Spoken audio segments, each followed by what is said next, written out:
বাদরের বাদরামিতে আক্রান্ত সিউড়ি থানার পুলিশ। প্রসঙ্গত সিউড়ির তিলপাড়া এলাকার কামালপুরে বেশ কয়েকদিন ধরে আতঙ্ক ছড়িয়েছে একটি হনুমান। দোল উৎসব থেকে শুরু হয়েছে হনুমানের তাণ্ডব।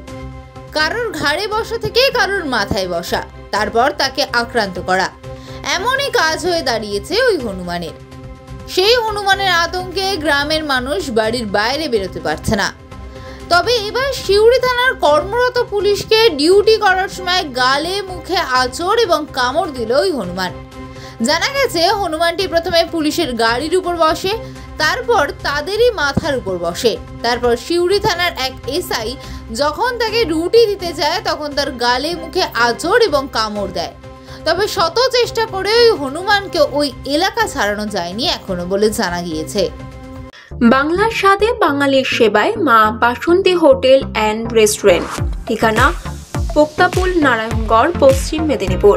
আমাদের এখানে সকাল, বিকাল, দুপুর এবং রাত্রিকালীন আহারের সুব্যবস্থা রয়েছে। সুলভ মূল্যে আহারের একটাই ঠিকানা মা বাসন্তী হোটেল অ্যান্ড রেস্টুরেন্ট। আমাদের এখানে সমস্ত ধরনের খাবার অর্ডার নেওয়া হয়। প্রোপ্রাইটার ঝন্টু গেড়ে। Mobile number 9732543245। আমি ডিউটি করছিলাম, এলসি কলেজে ডিউটি গিয়েছিলাম। সেই অবস্থায় একটা হনুমান আমার কান্দারে পড়েছে চাপে। প্রথমবারে নেমে যায়, দ্বিতীয়বারেও নেমে যায়, নিচে বসলো, হঠাৎ করে এসে এই মুখের উপরে এসে কামড়ে দিল। এটাই হচ্ছে। আরো তো অনেকজনকে কামড়েছে। ওটা আমি এখন একজনকে দেখলাম, আর কলেজে একজনকে দেখেছিলাম।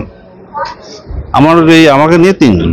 শোনা যাচ্ছে ওই এলাকায় নাকি এই হনুমানের উৎপাত কয়েকদিন ধরেই চলছে। না, ওটা আমি বলতে পারবো না। আমি তো আজকে গিয়েছি হঠাৎ করে। আপনাদের পক্ষ থেকে কি বন দপ্তরে বলা হয়েছে? না, এখনো বলা ওটা আমি বলতে পারছি না। ঠিক আছে, ওটা ওনাদেরকে বললাম, ওনারা কি করেছে সেটা বলা যায় না।